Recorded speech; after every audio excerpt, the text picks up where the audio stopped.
1 Coríntios capítulo 1, versículo 27 e versículo 28.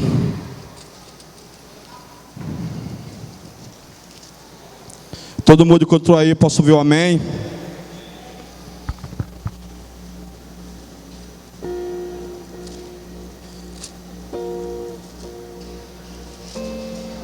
Primeiro Coríntios capítulo 1, versículo 27 e 28, a Bíblia fala assim: mas Deus escolheu as coisas loucas deste mundo para confundir as sábias, e Deus escolheu as coisas fracas deste mundo para confundir as fortes. E Deus escolheu as coisas vins deste mundo e as desprezíveis e as que não são para aniquilar as que são. Nessa noite eu quero falar sobre os escolhidos de Deus. Você pode se assentar nesse momento. Eu me lembro uma vez que quando o púlpito era ali, eu me lembro que uma vez eu dei uma palavra de oferta e eu desci, e no meu coração começou o sonho de um dia eu pregar aqui no culto de domingo. E se passaram-se anos e anos, e muitas vezes eu abortei esse sonho. E semana passada eu pensava que eu iria ministrar, e aí aconteceu as coisas e não deu para me ministrar. E às vezes eu fiquei um pouco triste, falei, meu Deus, eu me preparei tanto. Veio a dificuldade, mas veio no meu coração uma convicção. Aquilo que você semeou, aquilo que você orou, aquilo que você estudou, não foi em vão. No tempo certo, Deus vai fazer. Eu tinha preparado uma palavra semana passada, mas eu acredito que Deus é o Deus que faz coisas novas. Deus é o Deus que muda a nossa perspectiva. E nessa noite eu estava na dúvida entre se eu pregava a palavra semana passada ou se eu pregava essa que eu preparei hoje. O meu coração me guiou a pregar essa palavra, os escolhidos de Deus. A gente pensa, meu Deus, quer ser o escolhido de Deus.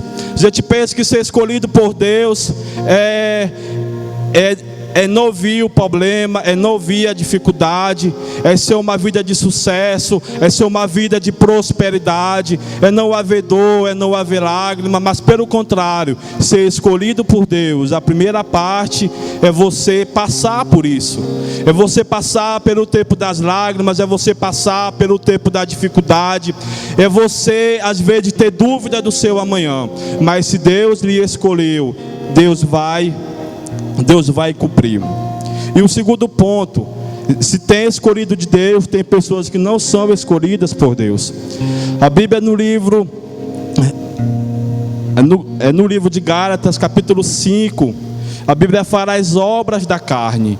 E todos aqueles que são guiados pela carne constituem-se inimigos de Deus, constituem-se inimigos da obra de Cristo. Então, se eu sou escolhido por Deus, eu preciso ser guiado pela palavra de Deus, eu preciso ser guiado pelo Espírito Santo de Deus. Mas às vezes acontecem situações, acontecem problemas que colocam em dúvida se a gente é escolhido ou não. A Bíblia no livro de Jeremias capítulo 1, versículo 5 fala assim: antes que eu te formasse no ventre, eu te conheci, e antes que saísse da madre, te santifiquei, e às nações eu te dei por profeta. Então, antes da concepção de Jeremias, o Senhor Deus tinha escolhido ele por profeta. Antes de você viesse ao mundo, Deus já tinha o propósito sobre a sua vida. Antes de você pensar em nascer, antes que seus pais fizessem expectativas sobre o seu crescimento, sobre a sua vida, sobre o que você seria, Deus já determinou quem você seria. A concepção de um embrião, ela é uma corrida, aonde milhões tentam procura chegar a se tornar que o embrião.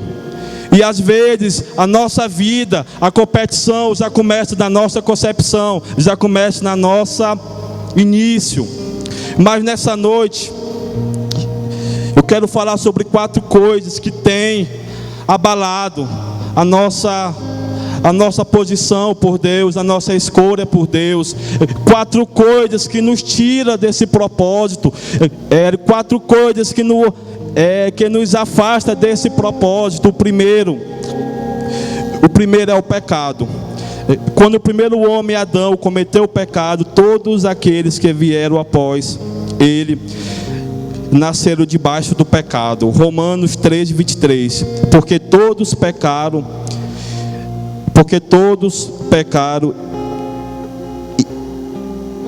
e destituídos estão da glória de Deus.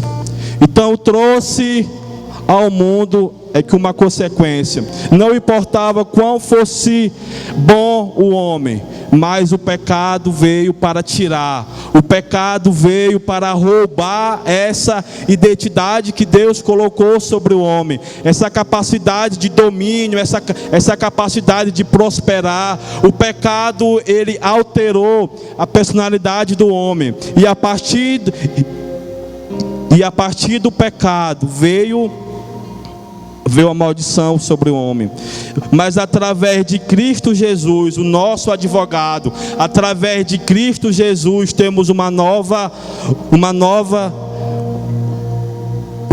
identidade, um novo caminho, uma nova expectativa. Porque no Velho Testamento a Bíblia relata que a pessoa levava o profeta no sacrifício para expiar, para encobrir o pecado. Mas através do sacrifício de Jesus, o nosso pecado, a nossa culpa, a nossa falha era retirada. Então nós temos que nos apropriar do sacrifício de Jesus, e nós temos que crer nisso. E o segundo, uma nova identidade em Cristo. Em Cristo Jesus, mediante seu sacrifício na cruz, assumimos uma nova posição. Que posição é essa? Uma posição de filho de Deus. A Bíblia em João, capítulo 1, versículo 12, fala assim: mas a todos quanto o receberam, deu-lhe o poder de serem feitos filho de Deus, ao que crê no seu nome. Isso me dá também que uma nova mentalidade.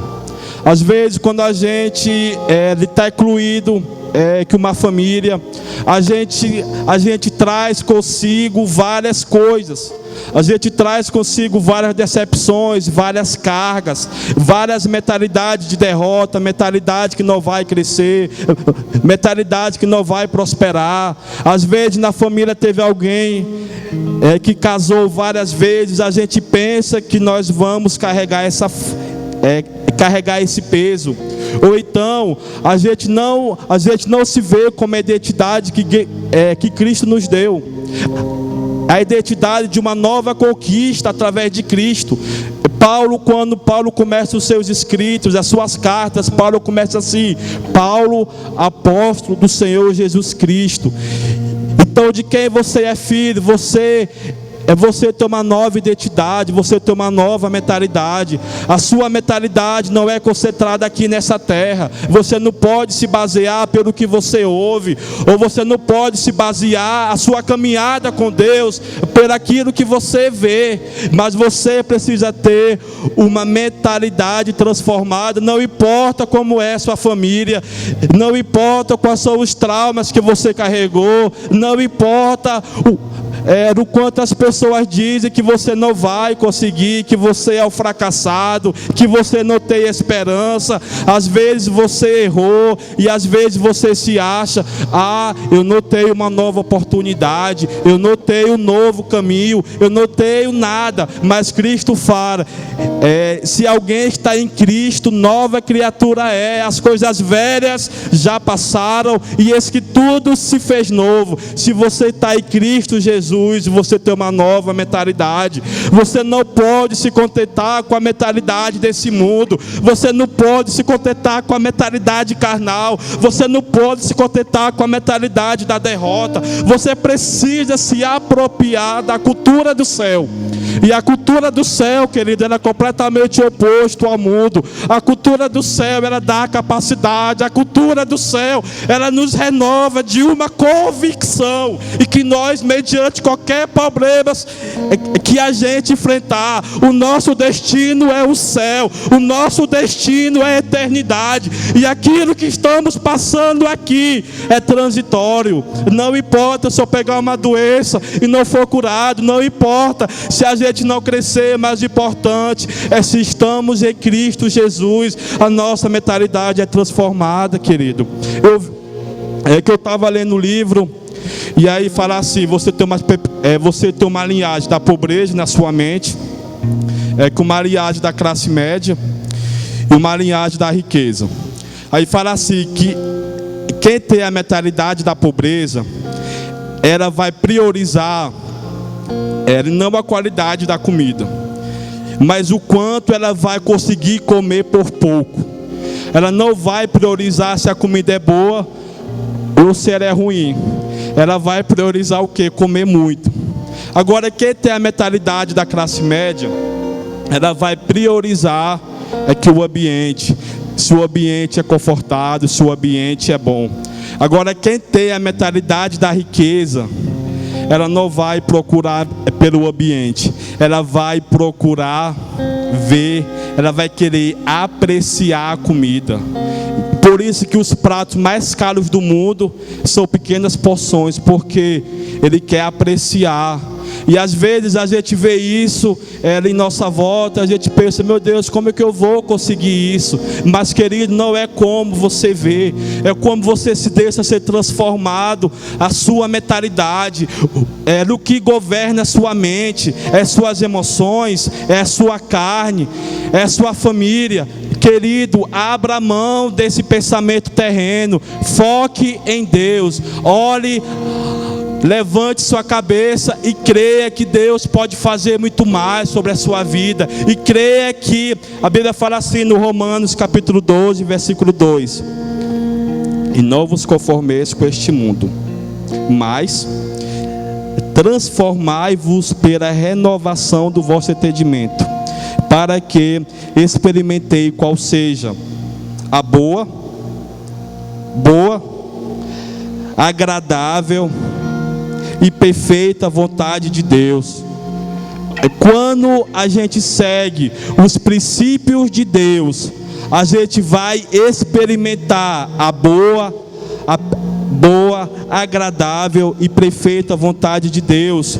Então nós temos que todos os dias assumir essa nova posição de filho que nós temos. A gente vive em um tempo onde não se tem a presença paterna, aonde querem deturpar a presença do Pai. E é só para relembrar, domingo que vem é o Dia dos Pais, né? Que é o segundo domingo de agosto. Então, mas se às vezes a gente não tem pai presente, mas Deus nos dá uma posição de filho, e Deus, ele supre aquilo que nós precisamos, porque Deus, ele quer dar sobre nós uma nova identidade e uma nova mentalidade. 3 que é a abnegação.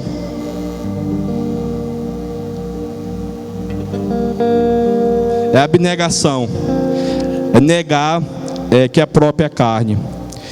Então, às vezes as pessoas, quando para elas deixar o pecado, quando para elas ter uma nova mentalidade, elas caminham. Mas a partir do momento que chega na hora delas negar a sua própria carne, elas saem do caminho. Quantas pessoas que durante essa pandemia não quiseram vir para a igreja pelo suposto medo de pegar o vírus na igreja, mas vão para o trabalho, vão para o supermercado, vão para lojas. Então, se eu quero ser o escolhido de Deus, eu preciso negar que é a minha própria carne. Ser escolhido por Deus significa deixar o velho eu, a velha natureza, a velha vontade carnal, e priorizar o reino de Deus. João capítulo 13, versículo 30, João Batista falou assim: é necessário que ele cresça e eu diminua. Então, se nós queremos que Deus cresça em nossa vida, nós temos que recuar. Nós temos que andar para trás. Nós temos que deixar o nosso querer na cruz do Calvário. Se eu sei que tem o culto da igreja e tem uma festa, e às vezes a pessoa fala: eu vou para a festa. Você não está negando a sua carne, você não está negando a sua velha natureza. Quantas pessoas, querido, ela não avança porque ela não quer negar a si mesmo. Não vou orar porque que eu não quero levantar cedo. Sábado o Brasil jogou, né? 5 horas da manhã. E aí muitas pessoas levantaram para assistir esse jogo. Mas muitas pessoas também não levantam para ler a Bíblia e para orar. Se eu não levanto para orar e ler a Bíblia nesse horário, eu não posso querer levantar também para me ver o jogo. Porque isso está fazendo a minha vontade e não a vontade de Deus. A Bíblia, ela relata o jovem rico, Mateus 19, Mateus capítulo 19, versículo 21 e 22. Era um jovem que sabia os mandamentos, era um jovem que tinha uma posição social, era um jovem que talvez que dasse o dízimo, era um jovem que desde a sua infância ele sabia as leis, e ele pensava que era o cara. Ele era o cara que ia seguir Jesus, e Jesus virá para ele e fala: cara, vende tudo que tem e me segue. Cara, eu não estou preocupado com o teu dinheiro, eu não estou preocupado com a tua posição, eu não estou preocupado com a tua família. Eu quero que tu vende tudo e me segue. E qual foi a resposta dele? Não, abaixou a cabeça e saiu triste, porque não queria abrir mão da riqueza. O que tem impedido você e eu de avançar no reino de Deus? O que tem nos travado? O que tem nos paralisado? O que tem feito? A gente tem abrido mão de muita coisa, mas daquela coisa específica ali, a gente não abre mão. O que é o nosso orgulho, é a nossa posição, é a nossa vaidade. Está na hora de você renunciar, querido. Está na hora de você ver: ou você nega Jesus, ou você nega a si mesmo, ou você segue a Jesus, e você vai experimentar o sobrenatural de Deus, e você vai experimentar o novo tempo sobre sua vida. Nada acontece por acaso, nada acontece sem o esforço, nada acontece sem uma preparação. Jesus passou 3 anos e meio ensinando os seus discípulos, tratando, e eles foram negando. A gente pensa: Caio, beleza, mas o que eu vou ganhar? O que eu vou ganhar deixando as coisas para seguir a Jesus?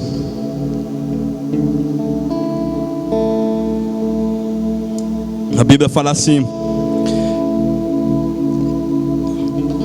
em Mateus capítulo 19, versículo 29. Em Mateus capítulo 19, versículo 29, a Bíblia fala assim: e todo aquele que tiver deixado casas,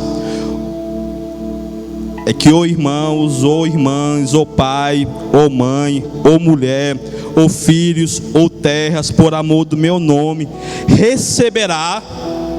Olha só o que a Bíblia diz: receberá 6 vezes tanto e herdará a vida eterna. Nada aquilo que você faz para Deus, querido, é em vão.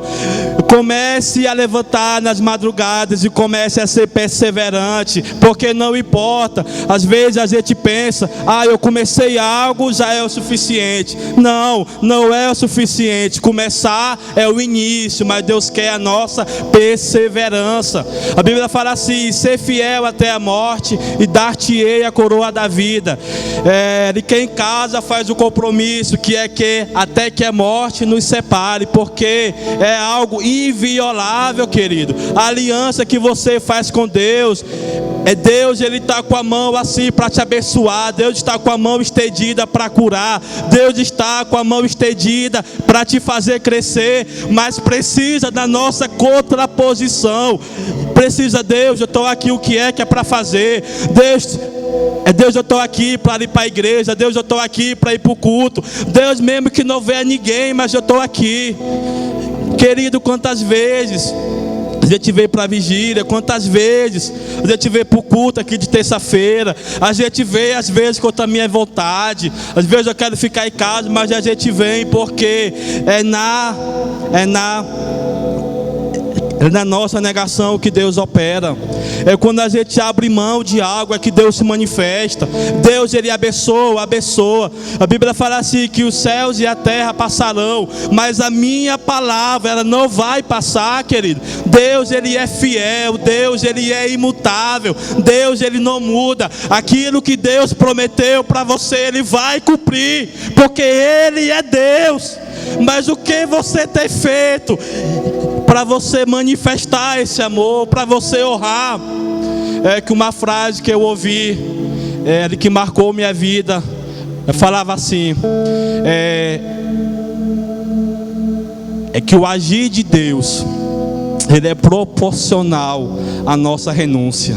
Quanto mais a gente renuncia, mais Deus dá poder, mais Deus dá prosperidade, Deus nos abençoa. Mas quanto mais a gente retém, querido, mais tem o céu fechado sobre nós. A gente caminha em ciclos e a gente não consegue sair. Às vezes é para a gente passar pelo caminho pouco tempo, mas pela falta de convicção, pela falta de abrir mão, a gente não consegue. Eita, na hora de parar de lutar com as mesmas coisas, está na hora de parar de lutar com os mesmos pecados. Ei, acabou. Assume essa identidade. Assume, Deus, eu vou negar. Deus, eu vou negar. Meu Deus, é pornografia? Eu vou tacar o pé na parede, eu vou morder a minha mão, eu vou quebrar o computador. Meu querido, seja radical com Deus, seja radical. Não adianta ter meu termo. As pessoas são querem ser muito paz e amor, querem ser muito amorosas. Não pode isso, não pode aquilo. Tem que respeitar. Não pode falar mal, não pode falar mal, não pode. Querido, está errado. Mesmo que essa palavra nos leve à morte, mas nós temos que ser fiel a ela. E o quarto e último que eu quero falar essa noite, perseverar. Que é o segredo para desfrutar as promessas. É saber que não é no meu tempo, mas sim no caróis de Deus. Saber que todas as promessas de Deus irão acontecer. Tudo aquilo que você sonhou, tudo aquilo que você desejou, se você é fiel a Deus, se você é uma pessoa generosa, se você é uma pessoa que não está simplesmente contente com seu ego, contente em se satisfazer.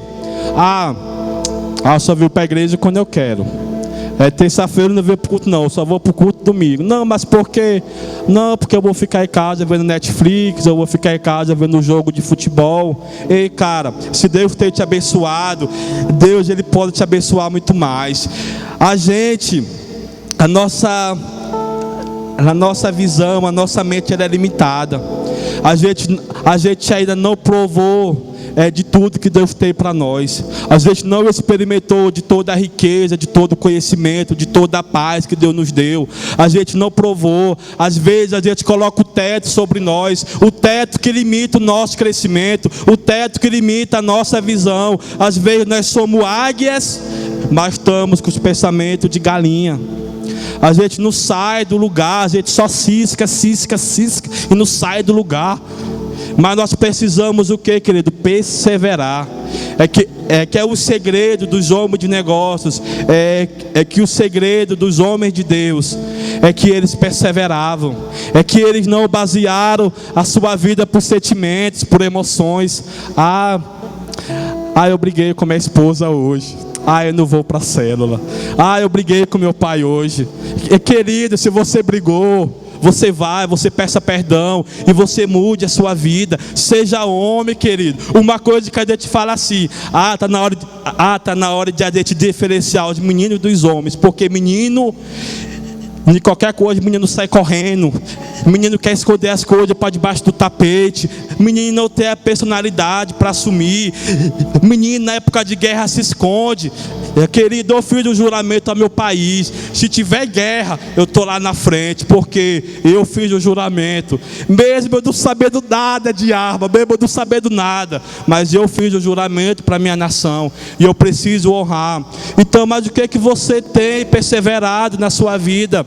Às vezes as dificuldades vêm, só aquela ondinha pequena, e você já fica amedrontado, e você já fica com medo. Ei, a Bíblia fala assim no livro de Efésios: a armadura de Deus, o capacete da salvação, o escudo da fé, a couraça da justiça, para o que? No dia mau, quando vier, você perseverar, você aguentar, querido.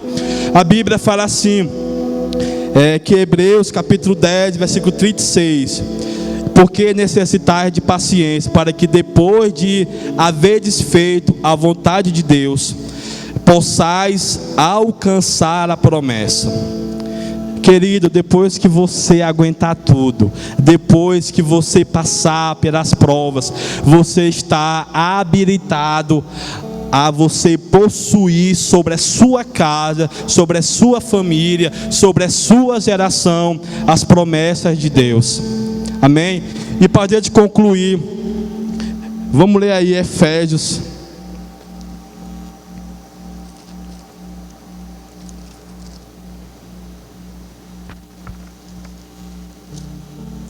Efésios capítulo 1, versículo 4 e versículo 5.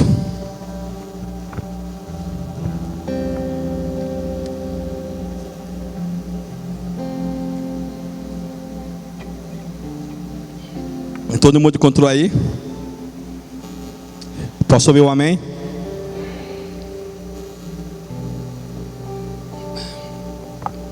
A Bíblia fala assim: como também nos elegeu nele, antes da fundação do mundo, para que fôssemos santos e irrepreensíveis diante dele em amor, e nos predestinou para filhos de adoção, por Jesus Cristo, para si mesmo, segundo o beneplácito de sua vontade. Então Deus nos escolheu para desenvolver uma grande obra. Amém? Quantos creem? Quantos creem? Que eu estava vendo algo hoje que muito me impactou. Que profecia é você acreditar naquilo que vai acontecer. É você trazer que há existência, né? Quantos creem ainda que muitos sonhos que você sonhou ano passado para esse ano vai acontecer? Quantos creem? Amém? Amém? Que aquela casa que você sonhava, você vai conquistar. Aquela célula que você sonhava, você vai conquistar. Aquele emprego que você sonhava, você vai conquistar. Aquela faculdade que você sonhava, você vai conquistar. Aquele carro novo que você sonhava, aquela Hilux, aquela SW4, aquele Corolla, aquela Dodge Ram que você sonhava, você vai conquistar. Aquela Ranger que você sonhava, você vai conquistar. Aquele seu filho que está perdido, você que está nos assistindo nessa noite, você vai ver para Deus, porque Deus, Ele não se contenta com o pequeno, Deus, Ele quer ver grande. Mas para isso acontecer em nossa vida, para isso acontecer em nós, através de nós, do nosso meio, nós precisamos esquecer o passado. Nós precisamos esquecer o medo. Eu quero abrir uma empresa, mas eu não consigo, porque eu não tenho capacidade. Eu queria pregar, mas eu tenho vergonha de pregar. Eu queria cantar, mas eu tenho medo de cantar. Eu tenho medo que eu desafinar. Eu queria tocar, mas eu acho que eu vou errar e as pessoas vão rir de mim. Ei, esqueça o medo. Esqueça o passado. A Bíblia, como eu falei antes, a Bíblia fala assim, que aquele que está em Cristo é uma nova criatura. as coisas velhas já passaram e eis que tudo se fez novo. Em todos os dias Deus nos dá uma nova oportunidade de crescer. Deus nos dá uma nova oportunidade de conquistar e aceitar e mergulhar no propósito de Deus. Nunca foi sobre nós, querido. Nunca foi sobre a capacidade do homem. Nunca foi porque o homem é bom. Nunca foi, como diz aquela música do Ministério Zoe, nunca foi sobre nós, e nem do que podemos fazer. É tudo para você, é tudo para você, Jesus. É tudo para você. Se a gente conquistar muitas coisas, se a gente conquistar casa, a gente conquistar carro, a gente conquistar aqui nessa igreja milhares de pessoas, tudo é para a glória de Deus, tudo é para o propósito de Deus. A gente não pode ter o pensamento limitado. A gente não pode achar, a gente não pode crescer, a gente não pode fluir. Esse não é o pensamento de quem tem uma nova mentalidade em Cristo Jesus. Mas nós dizemos sim, o poder de Deus, o poder da cruz, de levantar os improváveis de Deus. Ser escolhido por Deus não é aquela pessoa capacitada, às vezes não é aquela pessoa que tem a melhor dicção, não é aquela pessoa que tem a melhor habilidade de falar. Eu me lembro, querido, que eu tinha medo de falar. Eu me lembro que eu falava de cabeça baixa. Eu me lembro que quando alguém ria de mim, que eu pensava, é de mim que está rindo. É de mim que está rindo. Então eu vou falar, eu suava, eu não passava segurança, eu não passava convicção. Mas Deus, Ele quer transformar a sua vida. Aquilo que você sonhava e você parou de sonhar, aquilo que você conquistou e você acha que é, e você já acha que já é o máximo. Ei, tem muito mais, tem muito mais. Deus quer fazer muito mais.